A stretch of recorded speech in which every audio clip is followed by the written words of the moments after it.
What's going on, guys? It's your boy, John the Liquidator, coming back with breaking news, hot off the press. Guys, for this one here, we got to go all the way up to Cleveland. Let's get it. Let's go. Man, Junior. For real? Somebody call me Junior, too. Yeah. Pulled up, I thought you was Junior. I got put on my face. Stop right here for me. Came back saying Go on and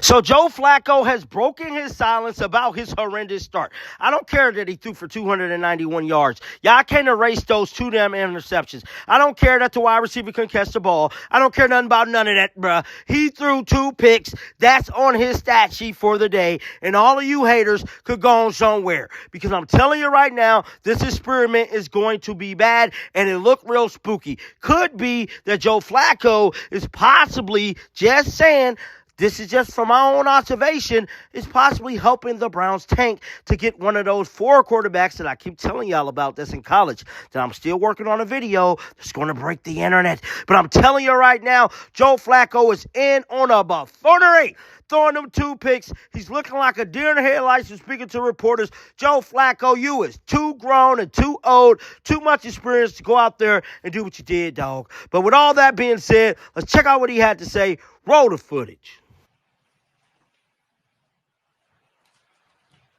I know you've been through a million of these, but how do you process a game that felt like you guys had really good chances to win? Yeah, it's tough. I felt like we did a lot of good things, but we also did a lot of things that get you beat. We just kind of, just felt we kind of played like an inexperienced team a little bit today. Like I said, we did so many good things and were able to move the ball and then just, ultimately come up short. It definitely hurts to feel like, you could start the season 1-0 and not do that.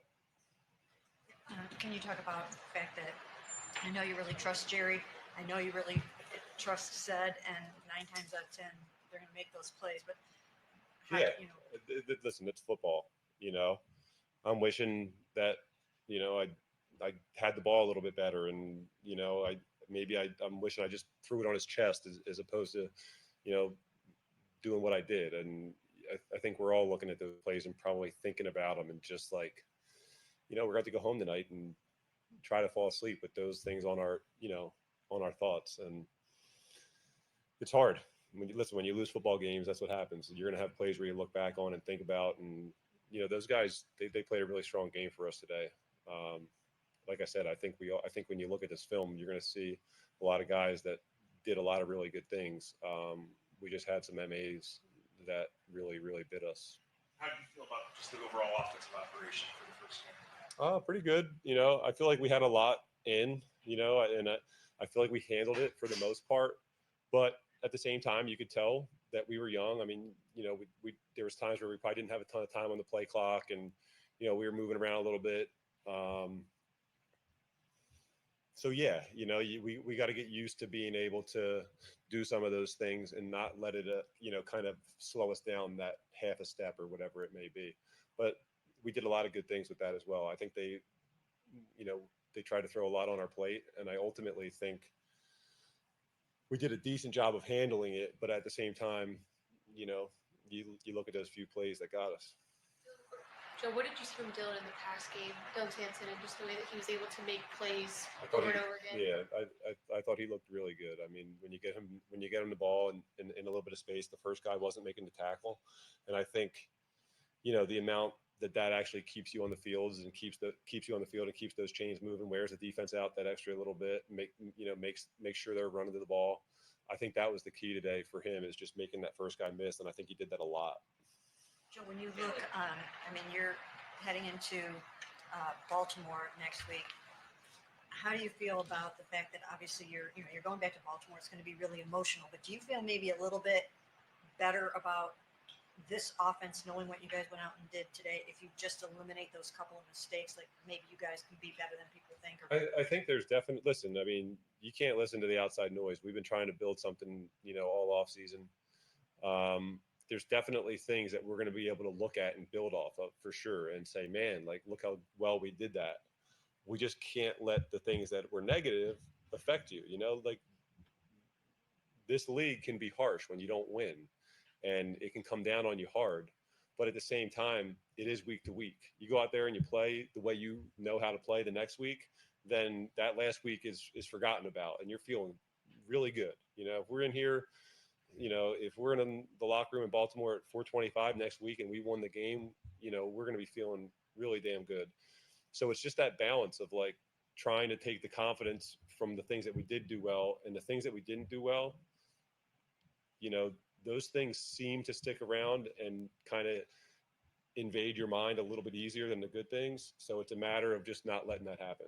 You've been around for a while. When a guy like Andre is in there, like feels like the weight of the world's on his shoulders right now. How do you address him or try to lift him up?